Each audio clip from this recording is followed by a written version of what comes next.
is to train a puppy. Yeah, how you feeling?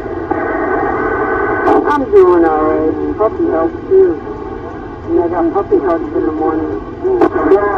The puppy training you? Oh, hell yeah, you know that. Yeah, usually happens. It's like, no, you're not sleeping in the bed. And guess where he sleeps? Right up above my head on the pillow. Yeah, my dog sleeps next to me every night. We get the kennel, but he hardly ever goes into it. She likes to keep me nice and warm. This dog is a natural heater blanket.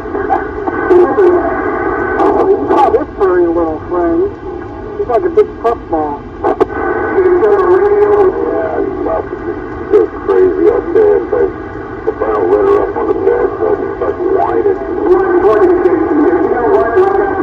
He's exasperating, but I'm scared half to death because of how little he is. You know, I'm afraid he's going to jump off of it. You know what? I wouldn't have it any other way. Yeah, it feels good to have him right up above my head. Kicking me in the head every once in a while, waking me up and redoing my hairstyle. Hey, how's the healing oil helping you out? That is doing wonders because, man, my hip hurt after that operation. They said, you know, your groin area might hurt a little bit, your hip might hurt, but this is some of that stuff on there, not one hurt at all. It was freaking awesome. It works okay for you, Sandy? Yeah, it works great. Good, yeah, I doubled up the strength on that just for you. I'd say it's just about ranking up there with a warm puppy in your bed. Well, like I said, I like to help people out and stuff. It gives me great pleasure to be able to help. Well, it's definitely appreciated. I do appreciate it. Thank you. Yeah, if my pen comes over next time, I want that joint. He's got a couple of them over here for you, and you said something about ribs. And I told him, I said, well, you didn't go over there and get them. I said, are you crazy?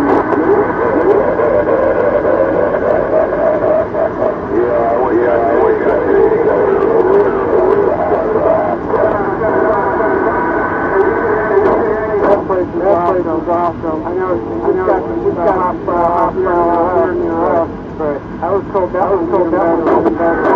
You know what, we got tonight, tomorrow morning. So, you know, you got to go out there yet?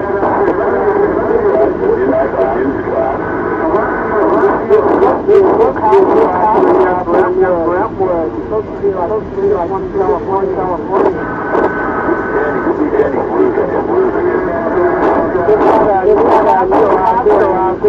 Brentwood, and it's supposed to be bigger than any other California. I heard about it. Actually, people were sleeping out overnight. Them are frozen.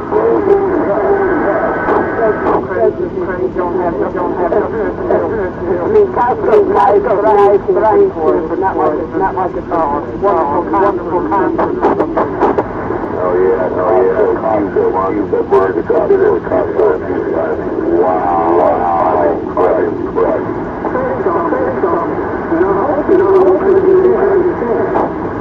I'm doing mine. I want to do anything therapy, maybe take them around the GoPro. Yeah, do that. You can train your dog. with a certain amount of change. And they started having all my hand language. Pretty much what I've been doing is like the treat, the mind break, and then I figure I can go into, you know, like say, and stuff like that, will stay, and after. Go back. I better dog your dog and take care. And then he'll say, go to mama, and he'll come straight to me. How old are you? 4 months old? No, 9 years old. He's learning already. He's got a hard dog. I'm trying to get him learn the basics, you know. And I gotta break him of wine, rice, and crazy. He'll leave the house, shut the door, and dog can be on the other side of the house, there's wine when he hears the baby.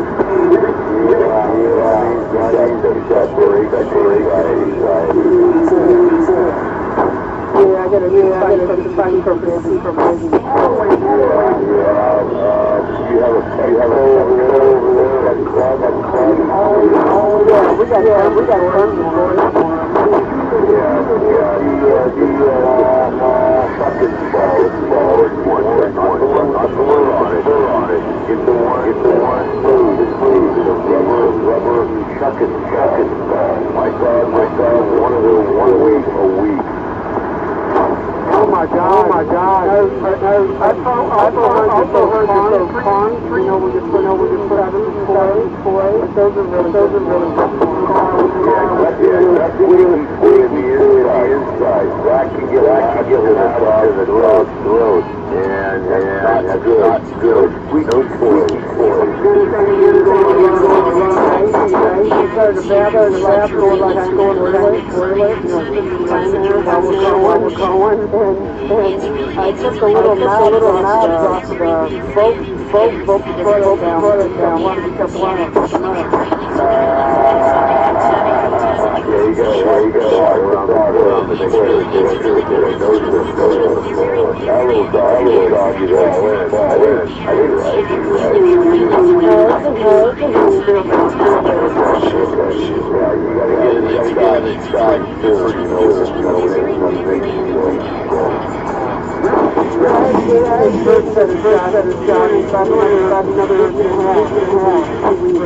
Another one. I keep giving all of them, them up and pick them up and pet store and give them to them.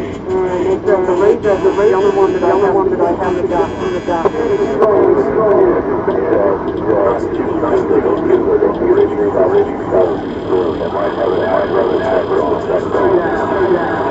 Yeah, I figure I'll give them all of that from the doctor.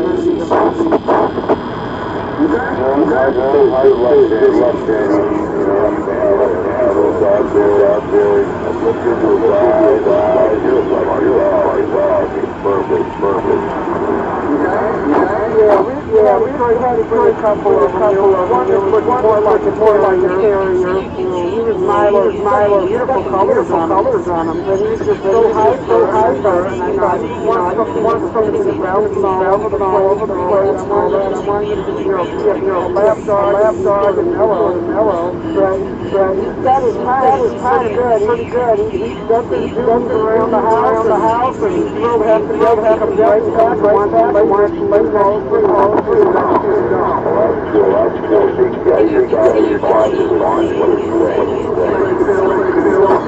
Yeah, he's happy with both of us. Cries when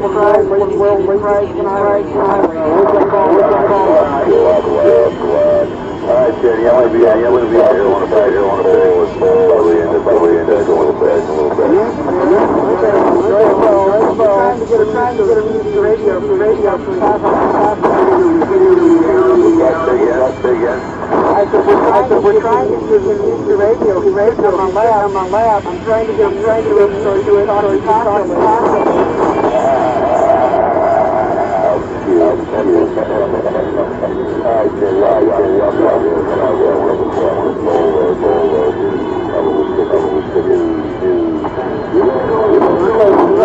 Yeah, but they're not so popular. They're not checking on our way.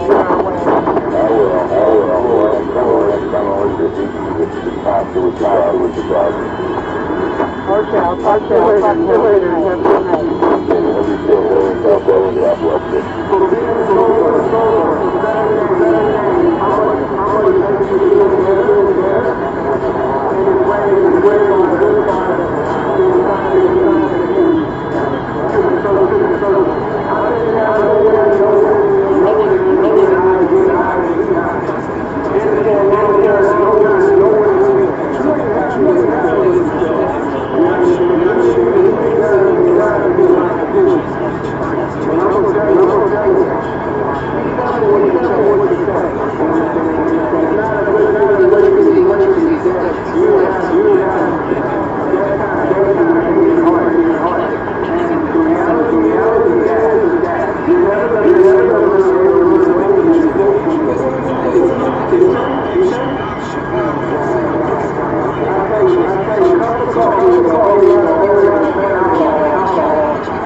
it's 120 or 357 or look out, whatever he calls himself. Look out.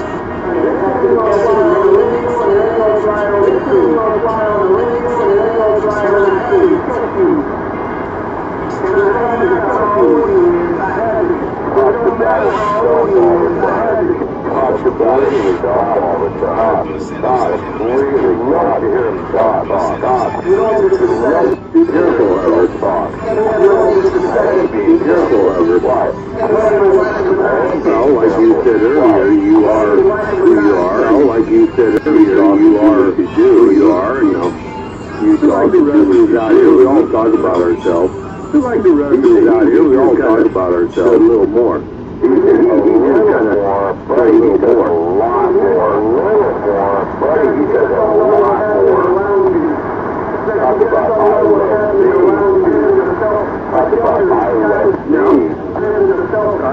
I'm all for that because if you can't love yourself, you can't love nobody else. If you can't love yourself, you can't love nobody else. That's for sure. Got a point on that.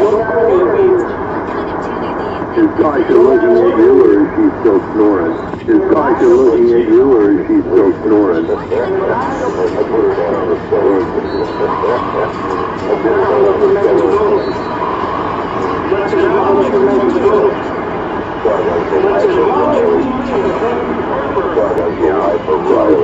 You are not the one for, well, animals in the bed, the one for their own. So animals in the bed, but each to their own. So It's a very clean dog. it's got nothing to do with cleanliness. It's got nothing to do with cleanliness.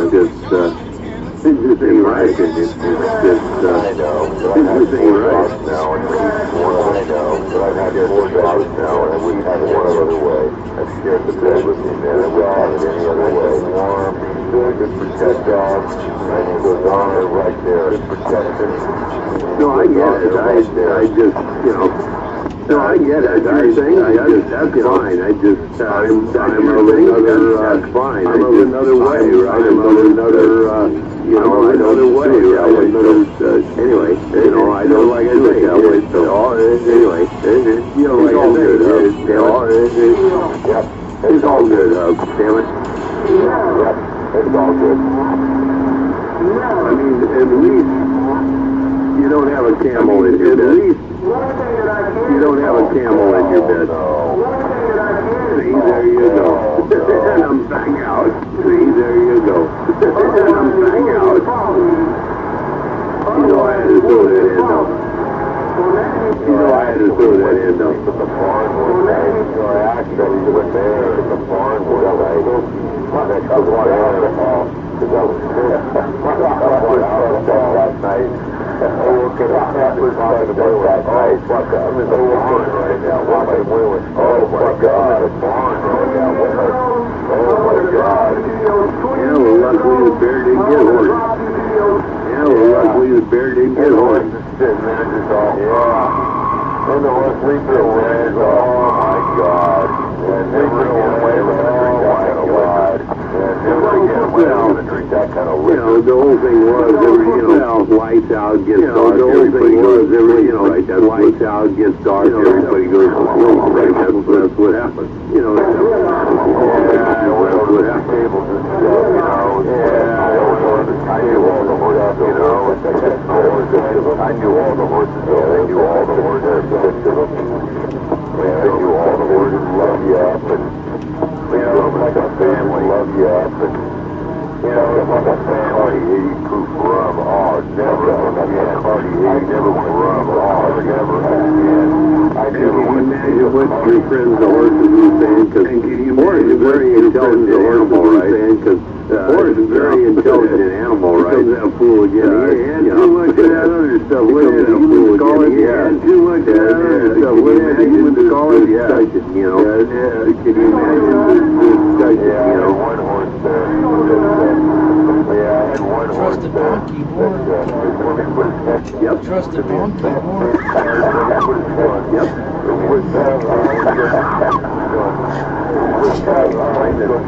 Heavy breathing in my face and stuff. I knew that I was heavy breathing in my face and stuff. No, he's just trying to let you know that if you ain't gonna share, get the hell out of here, you know, because that if you ain't gonna share, horse is a very sensitive animal. Like donkeys, horse is a very sensitive animal. Mule, like donkeys, but and not so much very sensitive. But what you're feeling, they're very sensitive. If you're close to them, what you're feeling, especially if you're riding close to them, they will feel. Especially if you're riding them.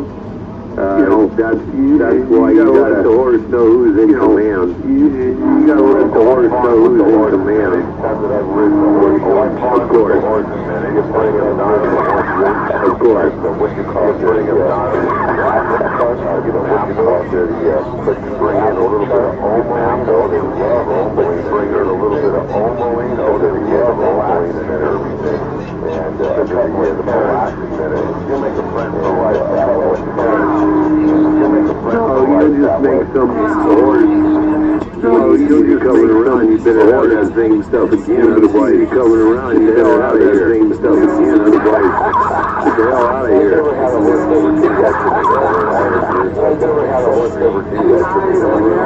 Equestrian?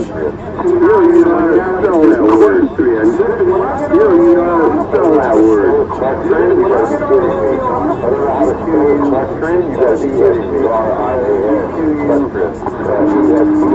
Oh man, wherever you go, missed by one, man, wherever you go, missed by one. Here's your horses. Here's your horses. Good horses. Horses girl I dated one time. Horse girl I dated one time. Yeah. Horses. Yeah. I was in love with this one guy. Let's get that horse.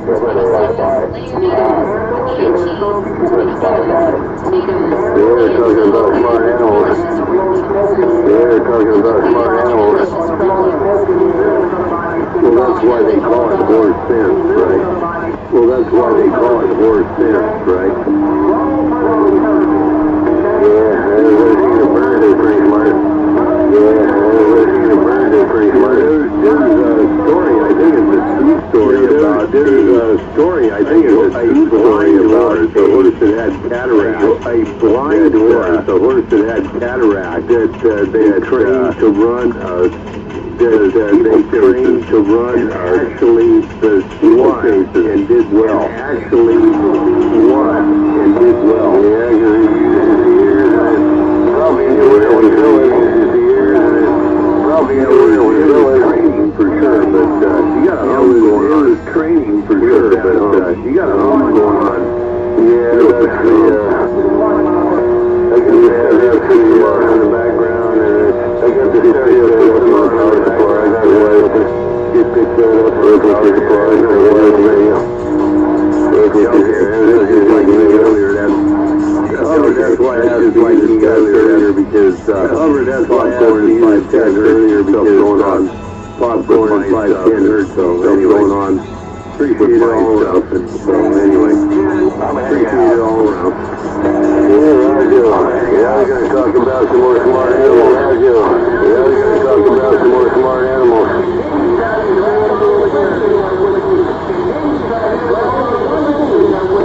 Yeah, watch this magpie. You ever watch this magpie? Yeah, watch this magpie. You ever watch this magpie? Kind of like a crow and a raven, the way they work, right? Kind of like a crow and a raven, the way magpies are pretty goddamn smart. Yeah, magpies are pretty goddamn smart. I mean, mechanically, man, they're thick as you shit. They're mechanically, man. I watched this with my own eyes. I saw an experiment. I watched this with my own eyes. I saw a bottle of water out there, you know, just making a bottle of water out there, you know. Throw this bottle of water out there for a bowl. Throw this bottle of water out there for a bowl. Went out there and that water magpie. Out of that bottle of water down. Get all the water out of that bottle of water as far as you can get all the water out of it, and then just walk around from there. Get out of it, and then just walk around from there. Start picking up rocks and dumping it in the bottle. Start picking up rocks and dumping it in the bottle.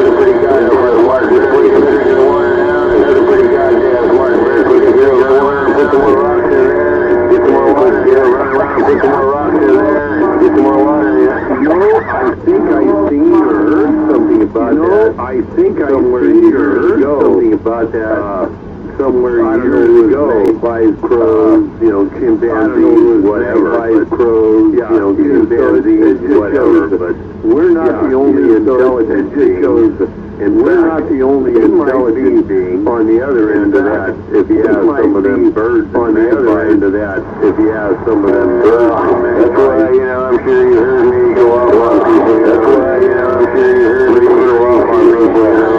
Dumb animals, animals and bees, dumb animals, animals and bees, animals are smarter than you are. They don't need fucking animals are smarter than you are. They don't need fucking usually walkers to get off the fucking ground. They're usually walking and a few seconds they're way superior and way superior to the animals that work hard to do the fuck, man. The animals are not supposed to survive, the fuck, man. The animals are not. That's always been my thing when somebody says, that's always been my thing when somebody says, that's just dumb. My definition of dumb is, my definition of dumb is, voice. You can't speak stuff like that, voice. People are deaf and dumb, I can't hear, can't speak. So people are deaf and dumb, right? Can't hear, can't speak. So most animals that I ever known or heard of, most animals that pretty much ever known or heard of can voice something. Pretty much of them can voice something. Yeah, each one's different. Each animal has its own gift. Each animal has its own gift. Actually, a superior form of life. Like we, everybody eats a superior form of life. Like we, everybody eats pop up everywhere. Fucking weeds, goddamn weeds, eat pop up everywhere in life. They're a superior form of life. Where nothing else is gonna grow. Where nothing else is gonna grow. They're a superior form of life. Hey, they can grow. I mean, they're to respect it. They can grow weeds and the other plants and stuff. They get it. They get it. Weeds and the other plants and stuff. They got it. They got to go out and animals. Yeah, man. I'd rather hang on the level than ever being on the level of a two-legged. Something that somebody don't want in there. Well, weeds are just something that somebody don't want in there. That in their grass or plants like the grass. Other than like anything. Plants like the grass. The roses is like anything. That they're just plants. You or me or anybody else that doesn't want you or near anybody else for whatever reason want in that area. For whatever reason, they grow all around. In fact, you look at my front lawn, they grow all around. In fact, you look at my front lawn, very little of that is, I guarantee you, whatever kind of grass you want. It's a little bit of whatever kind of grass you want over the last bit of, since whatever's floated in over the last, so there you go. Since 1950. Yeah, I can tell you, you're not native at all. Yeah, I can tell you, you're not native at all. Weeds and medicinals and all those weeds and medicinals and tools. Edible. You can make things out of them. Edible. Oh man, you can make things out of them. You can make things like dog things out of them. They have a high dog like dog days. Wow, dog days is really strong. Wow, you can make strong ass ropes out of it. I'm gonna roll up to channel 28 boy. Hey, I'm gonna ride to channel 20. Hear me, follow me out there. Let you guys hear me, follow me what's going on. How about you guys, whatever's going on? How about you guys see on channel 28? Alright, get the fuck out of here. Alright, get the fuck out of here. Yeah, I can torment everybody down here. Yeah, I can torment everybody down here. Since that goddamn laser's going on, I can't understand the fucking laser's going on. I can't understand what the fucking hell he says, so. Rock and roll, man. Fucking hell not. Rock and roll, man.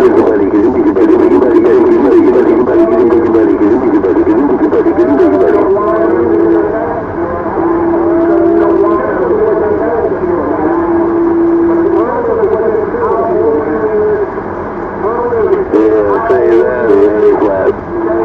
Yeah, say that in A flat. Really, fuck it. Time to rock. Really, fuck it, time to rock.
More modulation now. Okay, how about now? Keep going. 1, 2, 1, 2, 1, 2. There you go. Now I can hear you better. You can climb up on the microphone if you want, or whatever. Yeah, I'm not hearing you better, understand you better. Signal's still the same, but you were unintelligible on the audio. It was so hot. Yeah. I'm using a rather old little piece of engine equipment on my Archetype 2950, but it is what it is. Like I said, dust is off the dust, and I know I didn't have a good mic check, but thanks for done. Ain't no problem. You come up a little bit on it now on the audio on the mic. 2950 radio, that's great radio, no problem with that. Just come up a touch on the mic, whether it's mic on the radio or if you use a power mic, do one or the other. Okay. I just put the mic on 2950. I can up and down the game on how you feel. Now you're good. Come on up more. Okay. I see myself winging on my little gizmo over here. 10-4? Yeah, you down there. Come up just a touch more, and everything will be there. Okay, how about now? There you go. Don't mess with it. Look at those settings. Don't mess with it. That's good. You're right on the verge. You're getting cracking and over the top, but still good. You can back up and get softer, get closer and harder. You know. Yeah. Also, the thing that I'm using in the 1970s,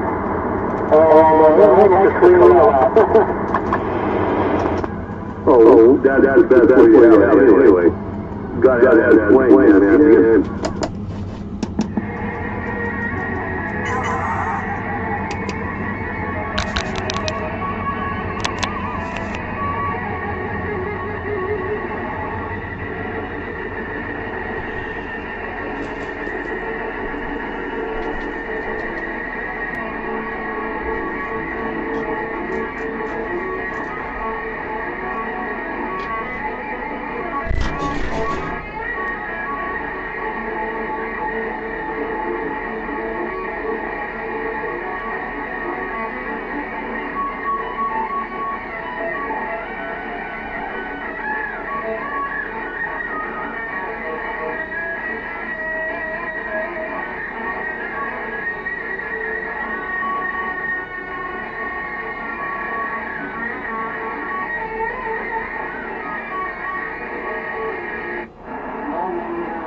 As long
y'all, we go back, way back to TV radio, okay?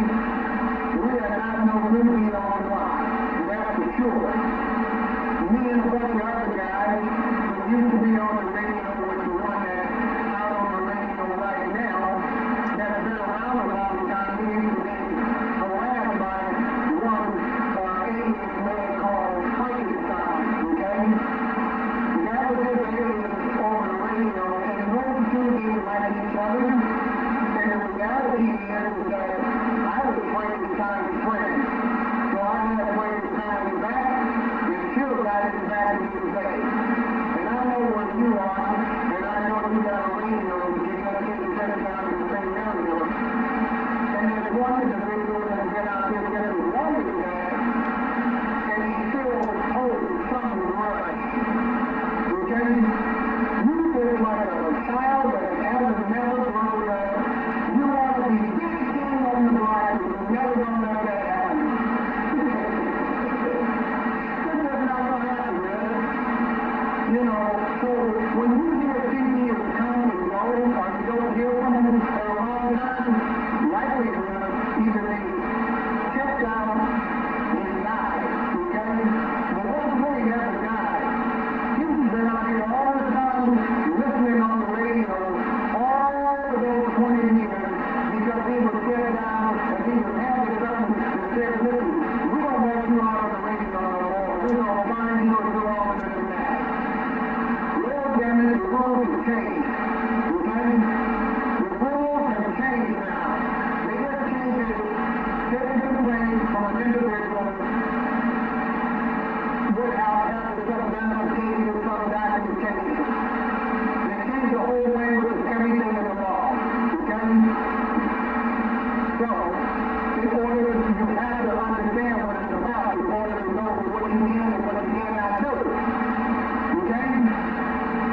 So all you did in that little time is just listen. And that's it. And boy, did I want to hear the microphone, but I just didn't do it. But you know what? And I noticed that there's still people on the radio from back in the day. So, what does that mean? Does that mean that you become a chief of the Channel 17? Is that what it means? Does that mean that one gets up the back of the line and gives you all the respect? Well, no. It doesn't mean that. Respect is something that's earned. Altogether, what lifestyle that you live in, respect is something that earns by something that you do, and people respect you for what you do, and I always keep an eye on that, okay? And then there are people who don't listen. I don't care if y'all respond back, as long as I know I got you here.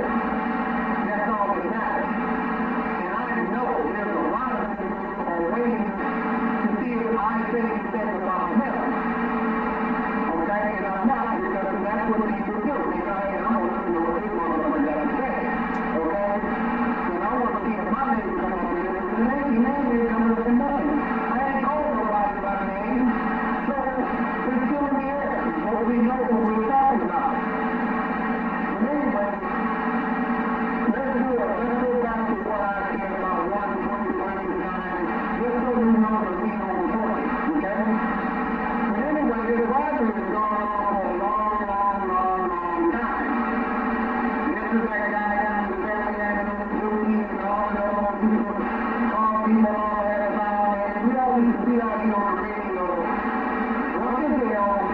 Nobody took anything serious because we all knew at the end of the day that it was just TV radio. And people do get out on the radio and talk shit. But it's just about how you say it. Oh, damn. Go to another channel, talk for 15, 20 minutes, and you come back, and it's still going on. No, it don't work like that. Okay? But I'm sorry that you have to feel a certain way, and I don't mean that word sorry like that. Okay? And no, we're not going sorry. But I just want to... What happens if I do this? Hello, radio. Check 1, 2.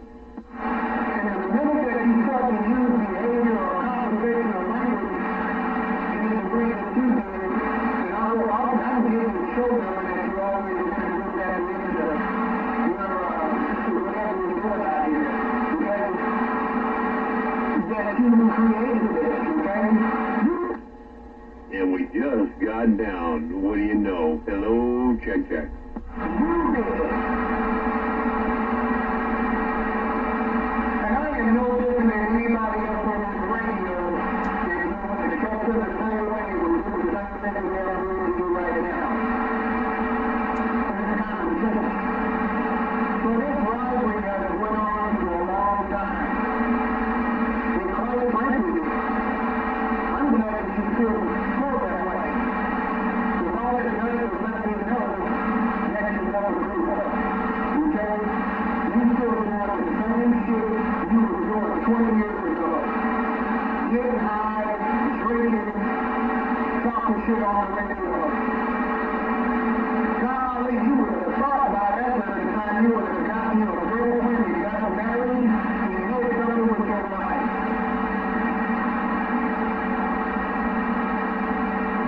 And you want to think that you better than somebody else?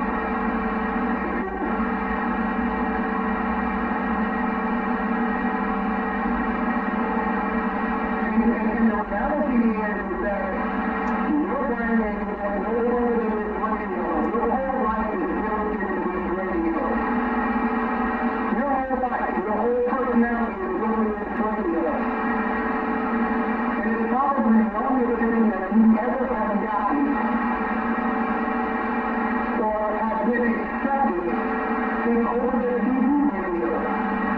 So your whole personality and your mindset is built in surrounding around this box that has a digital display and analog to the left of it. And that is digital representation. Okay? And that's what I always say. Be careful what you say to people because see, you talk to a speaker that I can go on and on and on and on trying to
here. I want to make a comment and see if I can rile it a little. I can't hear him. Won't be able to tell.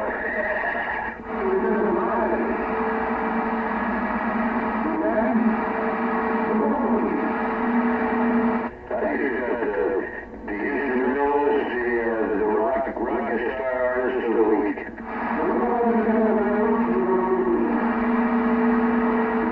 Right, everybody, come on, let's go. I think him and the dog would sleep. Yeah, he crapped out early. I think everybody crapped out early. Anyway, yeah, Joe Satriani. Yeah, that's the guitar player of the week. I watched him go from a long-haired kid picking with the flying V, flying into blue dream to yeah, man. Black Swans and Wormhole Wizards. I don't know about that guy. It looks like he's going downhill. I tell you what, that guy can play the guitar. I think he's younger than I am. You know, there's a lot of good guitar players out there in all different forms of music. I'm just looking at the Satch, man. I'm looking at the Satriani. Holy fuck, man. He looks older than I am. Well, looks hard and everything. Ah. Yeah, man. I still have his first recording. Flying in the Blue Dream. Man. I don't know if time's been good to him, but I tell you what, that guy's still rocking.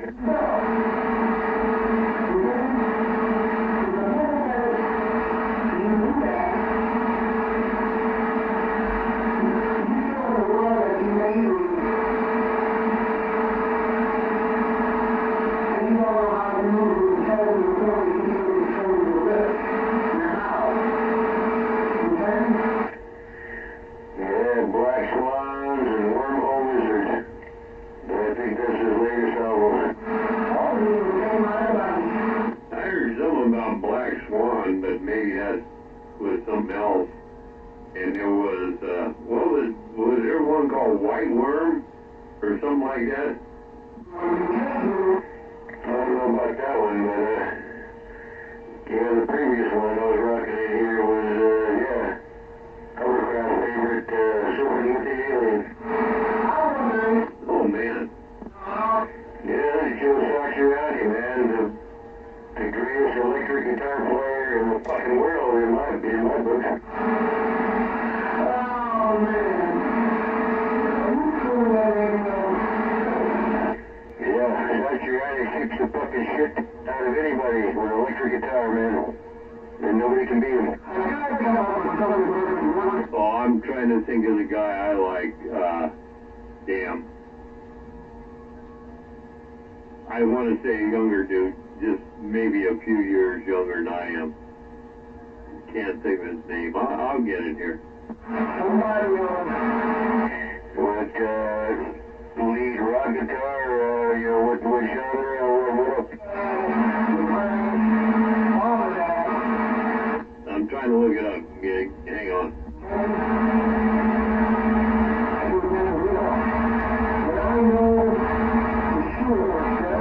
Who the hell is that guy talking to anyway? Nobody.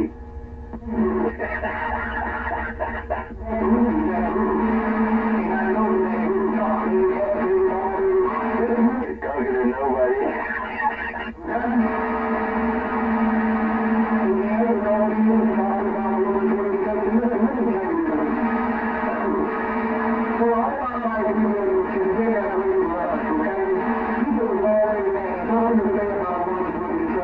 Yeah, I'd rather rock the neighbors out than listen to that. I can't understand a word he says.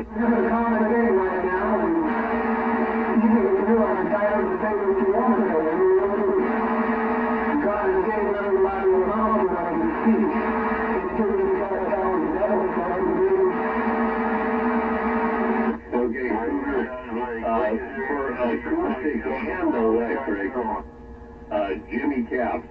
Yeah, I don't know that one. Yeah, okay, for electric, for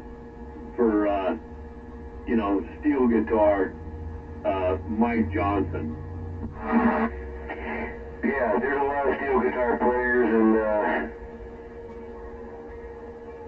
yeah, there's a blind guy that I know probably that make a good one, but he used a guitar, so he just laid it across, I remember that guy's name. But yeah, but then what you think, Yeah, Jimmy Caps was known as the man behind the scene or everything. Grand Ole Opry, and if you know about music, it's not only country music or anything that happens in Nashville, it's everything. Dylan was there, the whole bit, so everything happens in Nashville, and he was called the man behind the scenes, Jimmy Caps. Yeah, the only really time I got into Nashville or wherever, or the Opry, was, when the movie came out with Loretta Lynn, the biography of Loretta Lynn, and Little Lynn, and how that all came up, and Ernest Tubb, and how Patsy was her friend and went down, and whatever was happening, at that time, but I don't know. Yeah, Roger. Well, I'm bluegrass and country and all that, but I mean, a lot of the, 80% of the writers and stuff for any type of music, they all revolved around Nashville and everything, and that's probably because a lot of the inspiration came from gospel and, different types of countries you were from and stuff like that, and that's where they ended up, down on Music Row, man. Yeah, I'm not really into that genre, I'm just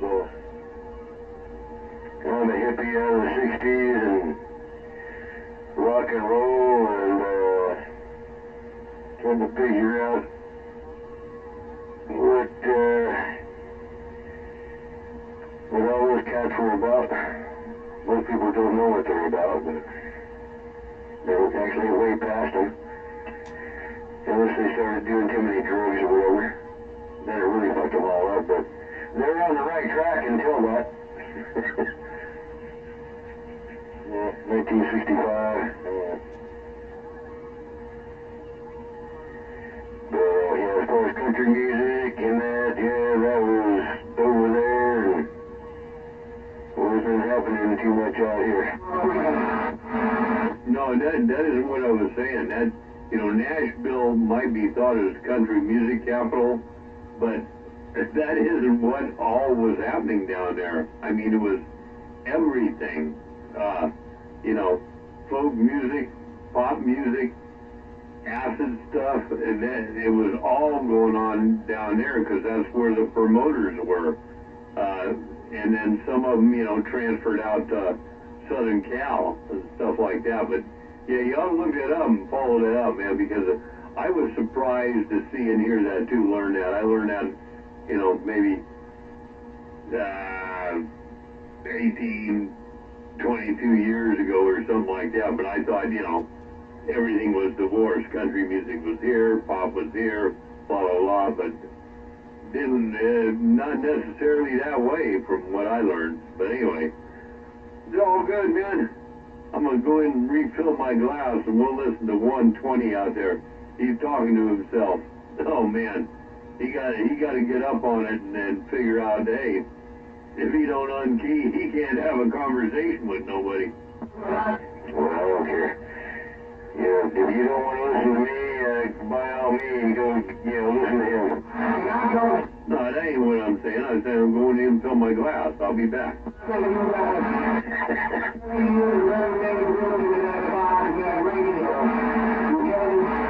can't understand a fucking word he says, so. It's just a bunch of noise in the background to me. That's the advantages of having a horizontal flat top antenna. You know, I can just make him out, you know, and that's about it. He's, you know, he's on a barefoot radio, and that's why he can keep it keyed down for an hour or so. Well, I think if you just point your beam over here at me, we probably wouldn't even hear him.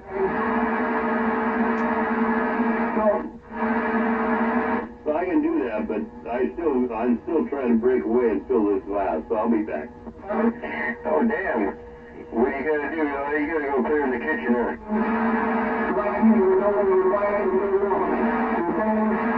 I just wanted to brought the box in here. I don't have to, I just have to bend over.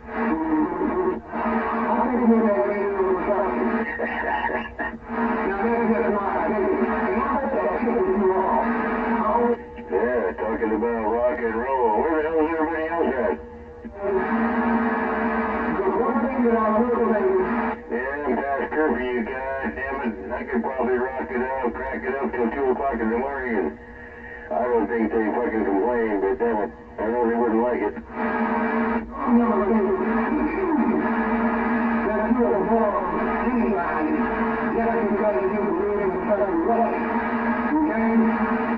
gotta get out of this place. If it's the last goddamn thing I ever do.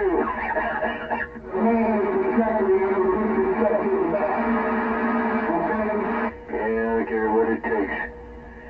But whatever means necessary, I am getting the fucking hell out of here.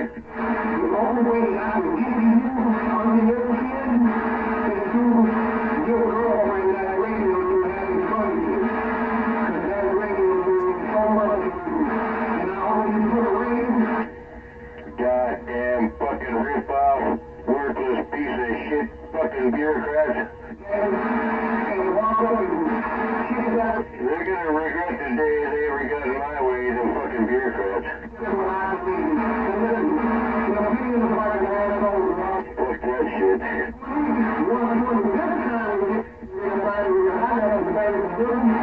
Yeah. Yeah, I'm forced to pay all these goddamn bureaucrats for doing goddamn nothing. For sitting on their fucking ass and doing nothing. Making up excuses to take money. Oh, you gotta do this, you gotta do that. Oh, you gotta do that. This is other fee and 45 other fucking fees. It's the law. You gotta pay these fucking bastard pieces of shit. And they don't seem to be doing anything. What the fuck's wrong with this picture? Right there.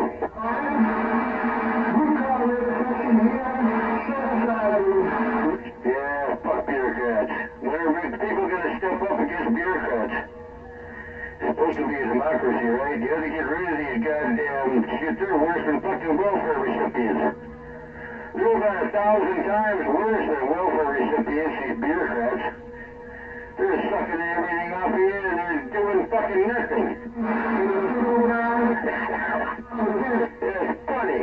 I think it's funny as hell. Yeah, all these bitches getting rich doing nothing. I hate people fucking getting something for fucking nothing. I fucking hate it. I goddamn hate it. I fucking hate people getting something for fucking goddamn nothing. Yeah, the universe doesn't work that way. The laws of physics don't work that way.